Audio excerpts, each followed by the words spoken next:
কাল মোটামুটি মাঝরাত থেকে বৃষ্টি শুরু হয়েছে। কটা থেকে বৃষ্টি শুরু হয়েছে এটা ঠিক বলতে পারবো না, ঘুমের ঘোরে শব্দ পেয়েছি, কিন্তু বৃষ্টির ফোর্স কতটা ছিল সেটা একদমই আন্দাজ করতে পারিনি। তার কারণ কুচবিহারে যখন ছিলাম তখন আমাদের তো তখন বাড়িতে টিনের চাল ছিল, তো বৃষ্টির আওয়াজটা না শুনে মোটামুটি আন্দাজ করতে পারতাম যে ঠিক কীরকম ফোর্সে বৃষ্টিটা হচ্ছে। কিন্তু এখানে আসার পর না আমাদের ছাদের ঘরে আমরা ঠিক বুঝতে পারি না, মাঝে মাঝে তো শব্দই পাই না, যদি জানলা দরজা সব এঁটে শুই তাহলে এই শব্দটা, বৃষ্টির শব্দটা একদম শুনতেই পাই না। তো কাল যদিও বা কানে এসছে বৃষ্টির আওয়াজটা, কিন্তু ঠিক কতটা হচ্ছিলো সেটা বুঝতে পারিনি। আজকে সকালবেলা ঘুম থেকে ওঠার পর না আমি বেলকনি দিয়ে না জানালা দিয়ে বাইরের দিকটা দেখেছি। তো ছাদে ওঠার পর যখন দরজাটা খুলেছি না, খুলে কিছুক্ষণের জন্য থমকেছিলাম। এতটা বৃষ্টি হয়েছে যে ছাদে জল জমে গেছে, যেটা ভীষণই রেয়ার একটা ব্যাপার। আমাদের এখানে বৃষ্টি বলতে গেলে হয়ই না, যেটুকু বা বৃষ্টি হয় তাতে অন্ততপক্ষে মাটি ভেজে না। তো তার ফলে যেটা হয়, গরমটা কমে না, বরঞ্চ গুমোট গরমটা আরও বাড়ে। তো আজ যথারীতি এতটাই বৃষ্টি হয়েছে, ঠান্ডা এতটাই লাগছে যে গায়ে দেওয়ার জন্য হালকা চাদর বের করতে হয়েছে।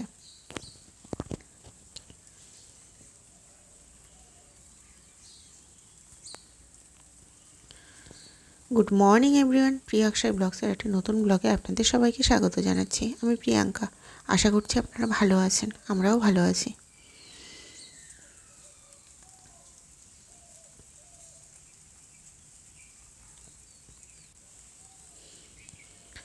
আজকে এরকম বৃষ্টি ভেজা ওয়েদার দেখে আমার কুচবিহারের কথা খুব মনে পড়ছে। কুচবিহারে আমি আমার জীবনের একটা ভাইটাল সময় কাটিয়েছি। তার ফলে এমন হয়েছে যে কুচবিহারে থাকা অবস্থায় কিছু কিছু স্মৃতি এমন আছে যেটাকে আমি জীবনে কোনো দিন চাইলেও ভুলতে পারবো না। তো এরকম একটা বৃষ্টির দিন দেখে আমার কুচবিহারে থাকাকালীন কিছু স্মৃতি মনে পড়ছে। যেমন ওখানে যেটা বৃষ্টি যখন হতো, কুচবিহারে তো মোটামুটি সপ্তাহের পর সপ্তাহ বৃষ্টি হয়। তার ফলে যেটা হতো, চারপাশে জল জমে যেত, তারপরে চারপাশটা কেমন একটা স্যাঁতস্যাঁতে পরিবেশ, ঘরের ভেতর কেমন একটা গুমোট ভ্যাপসা, কেমন একটা স্মেল, ভেজা জামা কাপড়ের, মানে সব মিলিয়ে একটা অস্বস্তিকর পরিবেশ। এবার ওই সময়টার পর থেকে না আমার এই বৃষ্টি জিনিসে ভীষণ অ্যালার্জি। বৃষ্টির দিন আমি একদমই পছন্দ করি না। এখানে যদিও বা এতটা বৃষ্টি হয় না, আবার বৃষ্টি না হলেও মাঝে মাঝে, যেমন খুব যখন গরম পড়ে তখন মাঝে মাঝে বৃষ্টিটাকে একটু হলেও মিস করি, কিন্তু তাই বলে এতটা মিস করি না যে সারাদিন বৃষ্টি হতে হবে। অন্য সময় যেমন এখানে থাকাকালীন দেখেছি যেটা, বৃষ্টি হলেও একটা না একটা সময় বৃষ্টিটা থেমে যায়, বা কিছুক্ষণের জন্য রোদ ওঠে বা থেমে যায়, অ্যাটলিস্ট কিছু সময়ের জন্য বৃষ্টিটা থেমে যায়। কিন্তু আজকে যেটা দেখলাম, এবারে কন্টিনিউ বৃষ্টি হয়েছে সারাটা দিন। এই যে এখন এই সময়টা বৃষ্টিটা এখন একটু কম থাকলেও বৃষ্টি কিন্তু যথারীতি হচ্ছে, ঝিরিঝিরি বৃষ্টি যেটা আর কি। এখন ভয়ের ব্যাপার যেটা, এতটা বৃষ্টি হচ্ছে এই গাছগুলো আবার নষ্ট হয়ে না যায়। আর এই যে দেখুন, বৃষ্টি কিন্তু আবার শুরু হয়ে গেছে, যথারীতি ভালোভাবে শুরু হয়ে গেছে। এই বৃষ্টি দেখে এখন আমি নিচে নেমে যাব, অন্ততপক্ষে আর ভেজার ইচ্ছে নেই, যথারীতি ঠান্ডা লাগছে।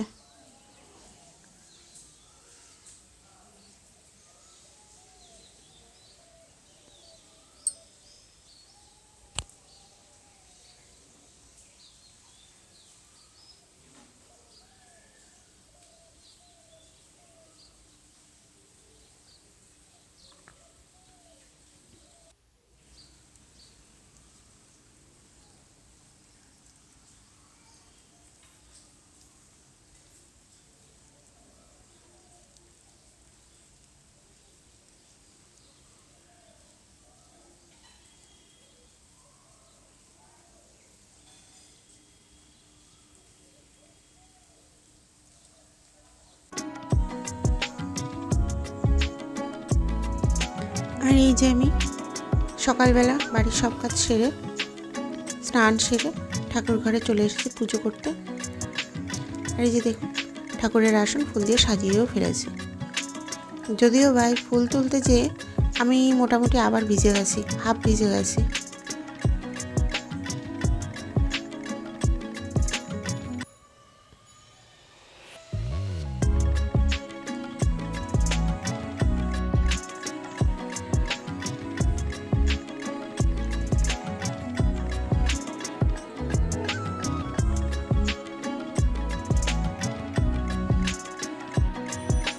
আর এই যে আমি পুজো সেরে ছাদ থেকে নেমেও পড়েছি। আর এই যে এগুলো আমার ঘরের ঠাকুর।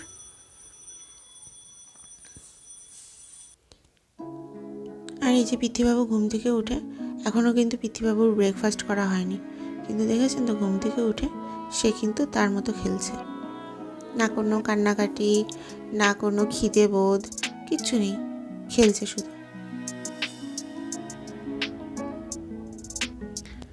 আরও পিথিবাবু যেটা ভালো হয়েছে, পিথিবাবুর ঠাম্মি এসছে তো, ওর এই 11 মাসের জীবনে এই প্রথমবার ওর ঠাম্মিকে দেখলো। তো ঠাম্মিকে পেয়েছে, ঠাম্মির সাথে বেশ ভালোই আছে। তা আমি ছেড়ে দিয়েছি ঠাম্মির সাথে থাকুক, অন্ততপক্ষে দুজনের বন্ডিংটা তো তৈরি হোক।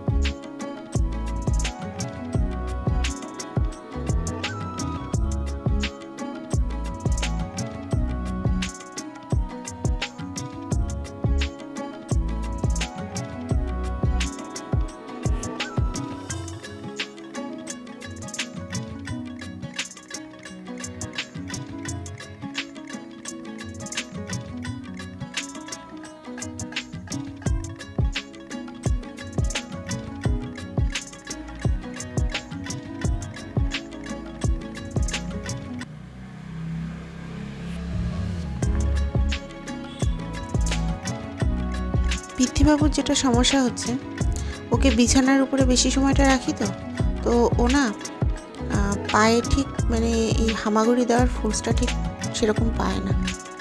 তো মেঝেতে ছেড়ে দিলে হয়তো ফোর্সটা বেশ ভালোই পেত। আর এই যে দেখুন এটা আমাদের দুপুরবেলার লাঞ্চ তৈরি হচ্ছে। যদিও বা মাছের ঝোলটা মা আগেই তৈরি করে রেখেছে। আমার শাশুড়ি মা উনি নিরামিষ খাবে, তো ওনারটা আগেই করে নিয়েছে। আর এই যে এটা পিথিবাবুর প্রেশার কুকারে পিথিবাবুর জন্য খিচুড়ি রান্না হয়েছে। আর এই যে আমাদের জন্য মাছের ঝোল, আর এই যে গরম গরম বেগুন ভাজা আর মিষ্টি কুমড়োর ফুলের বড়া। আর এই যে এটা পিথিবাবুর সন্ধেবেলার টিফিন।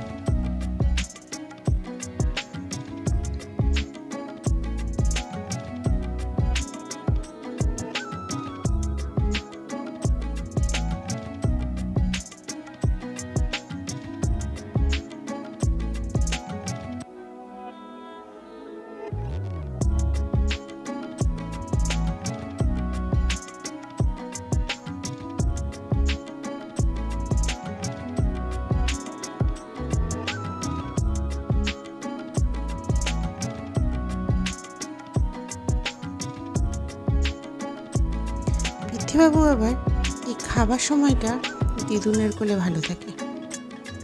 দিদুন ওকে বেশ ভালো করে ধরে রাখতে পারে। মা ওকে ধরে রাখে, আর মার কোলে এরকম শুয়ে শুয়ে ও হচ্ছে কার্টুন দেখছে, আর আমি এরকমভাবে খাইয়ে দিই।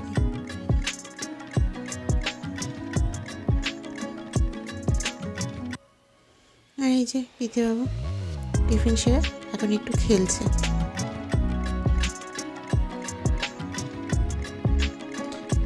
পিথিবাবু যেটা হয়েছে, পিথিবাবু একটু সময় চুপ করে থাকে না, একটু সময় না, একটা সময় মানে ঘুমের মধ্যেও মনে হয় পারলে দাপাদাপি লাফালাফি ছুটাছুটি এরকম করতে থাকে। একটু সময় সে চুপ করে থাকে না, চুপ করে থাকাটা তার স্বভাবে নেই। আজ তাহলে এই পর্যন্তই রাখছি। আমার এই চ্যানেলটিকে আপনারা অবশ্যই সাবস্ক্রাইব করবেন, আর যদি ভিডিওটি ভালো লেগে থাকে তাহলে একটি লাইক করে দেবেন। সবাই ভালো থাকবেন, সুস্থ থাকবেন। আবার কথা হবে আরেকটি নতুন ব্লগে। ততক্ষণের জন্য টাটা।